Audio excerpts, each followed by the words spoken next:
नमस्कार। खबर उत्तर प्रदेश में आप सभी का स्वागत है।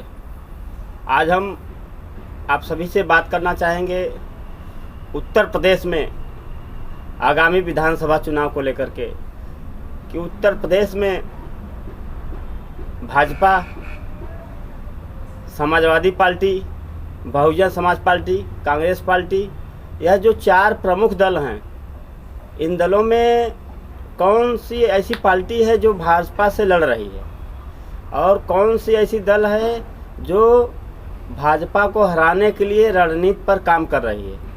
तो साथियों, इन्हीं सब विचारों को लेकर के आज मैं आप सभी को महत्वपूर्ण जानकारी देने जा रहा हूं कि उत्तर प्रदेश के राजनीति में समाजवादी पार्टी, कांग्रेस पार्टी, बसपा, इन तीनों दलों में से कौन ऐसा दल है जो समाजवादी पार्टी एवं बहुजन समाज पार्टी एवं कांग्रेस पार्टी में से कौन ऐसा दल है जो भाजपा को हराने के लिए मजबूती से लड़ रहा है। और यह संकेत एक तरह से उत्तर प्रदेश में संकेत मिल चुका है कि उत्तर प्रदेश में किस दल की लड़ाई भाजपा से होने जा रही है। तो मैं सबसे पहले बात करना चाहूँगा समाजवादी पार्टी की कि समाजवादी पार्टी जो उत्तर प्रदेश में विपक्ष में वर्तमान में सबसे बड़े दल के रूप में है। और समाजवादी पार्टी की ही बात पहले इसलिए करना चाहूँगा क्योंकि उत्तर प्रदेश में योगी सरकार, भाजपा सरकार के खिलाफ अगर कोई सबसे ज़्यादा अगर आज फ्रंट पे दिखाई दे रहा है सरकार के गलत नीतियों का विरोध करने के लिए, तो सबसे फ्रंट पे दिखाई दे रहा है समाजवादी पार्टी और उसके राष्ट्रीय अध्यक्ष अखिलेश यादव। तो विधानसभा चुनाव में अब बहुत ज़्यादा समय नहीं बचा है। अक्टूबर का महीना चल रहा है। कुल मिलाकर अक्टूबर, नवंबर, दिसंबर, जनवरी, फरवरी 6 महीने के अंदर अंदर चुनाव संपन्न हो जाएंगे और इसी 6 महीने के अंदर अंदर संभवतः नए मुख्यमंत्री उत्तर प्रदेश में शपथ भी ले लेंगे। काफ़ी जद्दोजहद के बाद भी भारतीय जनता पार्टी ने बहुत विरोध के बाद भी योगी आदित्यनाथ को नहीं हटाया, या यूँ कहें कि हटा नहीं पाई। अब यह तो चर्चाओं का विषय है कि भाजपा हटा नहीं पाई, भाजपा हाईकमान हटा नहीं पाया या फिर योगी हटे नहीं, यह तो और बात है। लेकिन उत्तर प्रदेश में अब यह तय हो गया है कि योगी के ही नेतृत्व में भाजपा चुनाव लड़ेगी और दूसरी तरफ विपक्ष में समाजवादी पार्टी के राष्ट्रीय अध्यक्ष अखिलेश यादव के नेतृत्व में चुनाव लड़ा जाएगा। कांग्रेस पार्टी की राष्ट्रीय महासचिव प्रियंका गांधी के नेतृत्व में कांग्रेस पार्टी चुनाव लड़ेगी।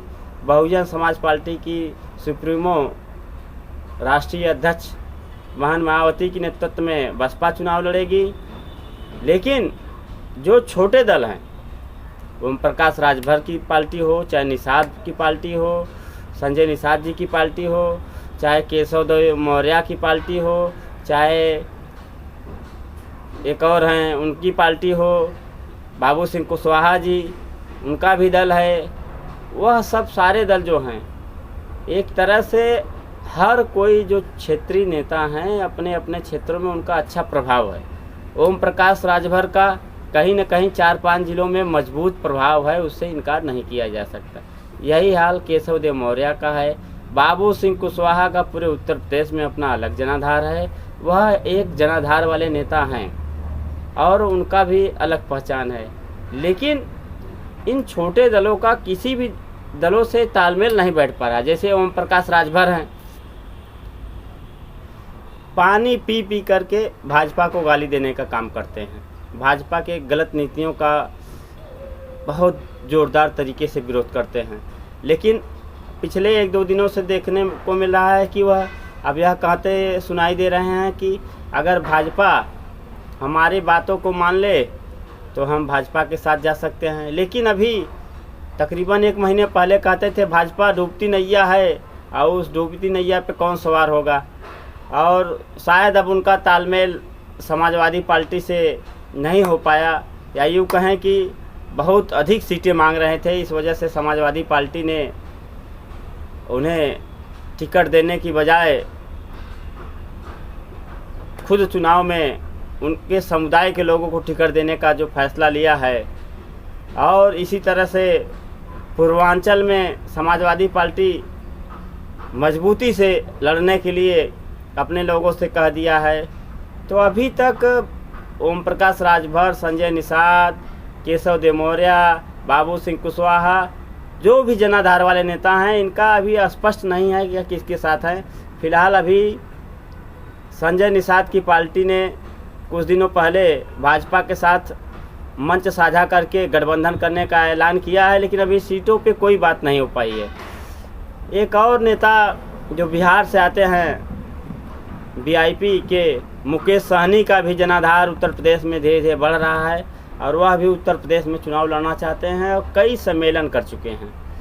मुकेश सहनी का भी अपना एक अलग ही वर्चस्व उत्तर प्रदेश में धीरे धीरे बढ़ रहा है। उनका बिंद, निषाद, मल्लाह, मछुआरा समाज में उनका अलग ही पहचान बनता जा रहा है। वह भी एक तरह से उत्तर प्रदेश में नए हैं, लेकिन चुनाव लड़ने के लिए तैयार हैं। तो भाजपा को टक्कर देने के लिए कौन ऐसा दल है जो भाजपा को टक्कर दे रहा है, इसके बारे में मैं आप सभी को बताना चाहूँगा कि उत्तर प्रदेश में एक तरह से बसपा के जितने भी बड़े नेता हैं, धीरे धीरे करके सब समाजवादी पार्टी में शामिल हो रहे हैं। और अभी विधानसभा के उपाध्यक्ष का चुनाव था, जिसमें समाजवादी पार्टी को 63 विधायकों ने वोट दिया, और जबकि उनके पास सिर्फ 45 विधायक ही हैं, लेकिन 63 वोट मिलना, 18 वोट विपक्ष का हासिल कर लेना बहुत बड़ी बात है, जिसमें भाजपा के भी विधायक ने सपा के पक्ष में वोटिंग किया है, बसपा के विधायकों ने भी सपा के पक्ष में वोटिंग किया है, और तकरीबन भाजपा के 15 से 20 विधायकों ने अपने ही दल के उम्मीदवार को वोट नहीं दिया है। इससे लग रहा है कि भाजपा के लोगों के अंदर भी यह सेंस है कि भाजपा की सरकार इस बार बनने नहीं जा रही है, इसलिए लोग भाजपा के खिलाफ भी वोटिंग कर दिए हैं। और सबसे बड़ा संकेत जो है कि समाजवादी पार्टी के प्रत्याशी के पक्ष में 63 वोट मिलना बहुत बड़ी बात है, और बसपा के विधायक, भाजपा के विधायक समाजवादी पार्टी की तरफ जा रहे हैं। और कई ऐसे नेता हैं, चाहे लालजी वर्मा हो, चाहे बड़े बड़े नेता, सब के सब समाजवादी पार्टी में शामिल हो रहे हैं। और उनका एक ही कहना है कि समाजवादी पार्टी ही में दलितों, पिछड़ों, गरीबों, किसानों, मजदूरों का भला है, और इसी दल में इसलिए हम लोग जा रहे हैं। तो बसपा एक तरह से बहुजन समाज पार्टी पूरी तरह से खाली होती जा रही है, और वह पूरा का पूरा झोली जो है समाजवादी पार्टी के खांचे में जाके बैठ जा रहे हैं सब के सब। तो उत्तर प्रदेश में लबोलुआब यही दिख रहा है कि उत्तर प्रदेश में आने वाले विधानसभा चुनाव में भाजपा को सीधे तरह से अगर कोई टक्कर देने वाला है तो वह है समाजवादी पार्टी। समाजवादी पार्टी के राष्ट्रीय अध्यक्ष, उनका काडर, समाजवादी पार्टी का संगठन इतना मजबूत है उत्तर प्रदेश में, एक इशारे पे, समाजवादी पार्टी के एक इशारे पे हज़ारों हजार कार्यकर्ता सड़कों पे आ जाते हैं, और वह लड़ते हैं, डरते नहीं हैं। चाहे महंगाई को लेकर, चाहे पेट्रोल डीजल को लेकर, चाहे पिछले दिनों किसान आंदोलन के लेकर के जो प्रदर्शन समाजवादी पार्टी कर रही है, वह ऐतिहासिक प्रदर्शन अभी तक कांग्रेस पार्टी और बसपा में नहीं देखने को मिला है। और जो एक नया समाजवादी पार्टी ने नवरात्र के दिनों में समाजवादी पार्टी विजय रथ यात्रा जो शुरू किया है, इस विजय रथ यात्रा में जो भीड़ देखने को मिला, कानपुर जैसे क्षेत्र में, पश्चिमी क्षेत्र में जो भीड़ देखने को मिला, वह ऐतिहासिक भीड़ देखने को मिला। और बहुत बड़े पैमाने पर 9-9 किलोमीटर तक की जो साइकिल या मोटरसाइकिल या कार से जो जुलूस देखने को मिला, वह एक तरह से संदेश दे रहा है कि उत्तर प्रदेश में समाजवादी पार्टी ही भाजपा को सीधे टक्कर देने वाली है। और इन्हीं सब को देखते हुए समाजवादी पार्टी के राष्ट्रीय अध्यक्ष भी अपनी अलग रणनीति अपना रहे हैं, और वह एक एक करके धीरे धीरे चुनाव आता जा रहा है, और अपने पार्टी को मजबूत करने के लिए, अपने किले को मजबूत करने के लिए सपा के लोगों को यह विश्वास दिलाने का काम कर रहे हैं कि भाजपा, बसपा, कांग्रेस सभी दलों के नेता आज समाजवादी पार्टी में शामिल हो रहे हैं और सिर्फ इसलिए शामिल हो रहे हैं कि आगामी विधानसभा चुनाव में समाजवादी पार्टी की सरकार बनने जा रही है। और यही एक संदेश जो समाजवादी पार्टी के पक्ष में बहुत मजबूत है कि सीधे तौर पे भाजपा के खिलाफ अगर कोई चुनाव लड़ने के लिए तैयार है तो वह समाजवादी पार्टी है। इसी का उन्हें बहुत बड़ा फ़ायदा हो रहा है समाजवादी पार्टी को कि लोग समाजवादी पार्टी से ही जुड़ रहे हैं और यही कारण है कि आज भाजपा में बौखलाहट है। भाजपा बहुत कोशिश कर रही है कि लोग हमारे दल से जुड़ें, लेकिन आज के डेट में एक भी नेता पिछले 1-2 सप्ताहों में भाजपा में कोई शामिल होने वाला नहीं है। जैसा कि पूर्व में 2017 में बसपा के, सपा के, कांग्रेस के सभी नेता भाजपा में ही जा रहे थे। यहाँ तक कि 2 दर्जन से अधिक विधायक सपा के या बसपा के या कांग्रेस के सब लगभग 100 से अधिक विधायकों ने सपा, बसपा, कांग्रेस को छोड़ के भाजपा में शामिल हो गए थे। वही स्थिति आज, सेम वही स्थिति आज समाजवादी पार्टी की है। हर कोई सिर्फ समाजवादी पार्टी में शामिल होना चाहता है, लेकिन आदरणीय राष्ट्रीय अध्यक्ष सपा के समय के साथ लोगों को शामिल कर रहे हैं। सूत्रों से मिल रही खबर के अनुसार बसपा के 1 दर्जन विधायक, भाजपा के 2 दर्जन विधायक समाजवादी पार्टी में शामिल होने के लिए तैयार हैं। राकेश राठौर समेत हाकिम लाल बिंद सहित, मुर्तजा सहित बहुत से विधायक ऐसे हैं जो समाजवादी पार्टी में शामिल होना चाहते हैं, लेकिन वो सही समय का इंतज़ार कर रहे हैं। तो एक तरह से उत्तर प्रदेश में यह संकेत दे दिया है कि उत्तर प्रदेश में आगामी विधानसभा चुनाव में समाजवादी पार्टी मजबूती से चुनाव लड़ेगी और भाजपा का विकल्प बनेगी। और भाजपा का विकल्प के रूप में जो लोग देख रहे हैं वह लोग समाजवादी पार्टी में शामिल हो रहे हैं कि हमें समाजवादी पार्टी में शामिल होना चाहिए। और जो समाजवादी पार्टी में शामिल हो रहे हैं वह आशा भी लगाए हैं कि समाजवादी पार्टी मुझे टिकट भी देगी और मुझे विधायकी का चुनाव भी लड़ाएगी। तो एक तरह से उत्तर प्रदेश में देखने को यही मिल रहा है कि आज उत्तर प्रदेश में भाजपा को सीधे टक्कर अगर कोई दे रहा है तो समाजवादी पार्टी दे रही है। और समाजवादी पार्टी के ही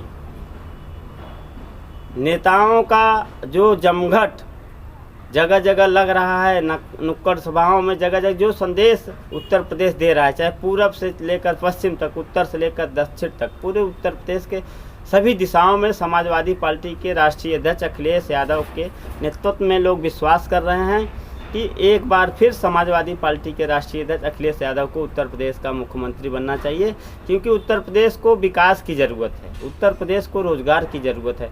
आज लाखों लाख युवा, नौजवान, छात्र नौकरी के लिए भटक रहे हैं, लेकिन एक भी नौकरी उत्तर प्रदेश सरकार हो, चाहे केंद्र सरकार हो, चाहे रेलवे हो या कोई भी विभाग हो, नौकरी दे ही नहीं रही है।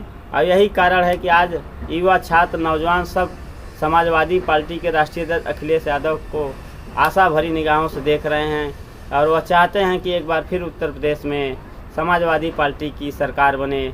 और आज का मेरा जो सर्वे है, आज मैंने लगभग 15 ज़िलों में जा कर के सर्वे किया। उन 15 ज़िलों में, पूरे पूर्वांचल के 15 ज़िलों में समाजवादी पार्टी के ही पक्ष में लोगों ने वोटिंग किया और समाजवादी पार्टी को ही लोग समर्थन करते नज़र आए। और लोगों का कहना है कि योगी आदित्यनाथ को हमने देख लिया और अखिलेश को भी देख लिया, और दोनों में अगर कंपेयर किया जाए, दोनों में अगर तुलना किया जाए तो 4.5 साल योगी आदित्यनाथ का भी हो गया है, 5 साल अखिलेश ने भी राज किया है। अगर दोनों सरकारों को देखेंगे तो समाजवादी पार्टी की पिछली सरकार योगी सरकार से कहीं न कहीं बेहतर थी। तो अगर पिछली सरकार कहीं न कहीं बेहतर थी तो एक बार फिर समाजवादी पार्टी के राष्ट्रीय अध्यक्ष अखिलेश यादव को ज़रूर नेतृत्व करने का मौका मिलना चाहिए। और उत्तर प्रदेश के लोग यही चाहते हैं कि यूपी में एक बार फिर अखिलेश यादव मुख्यमंत्री बने। तो आज का मेरा जो विश्लेषण था मैं आप लोगों को बता दिया हूं, और जो भी मेरे पास खबरें आएंगी, जो भी विचार आएंगे, मैं आप लोगों को बताता रहूँगा। नमस्कार आप सभी का, योगेश चौधरी, खबर उत्तर प्रदेश।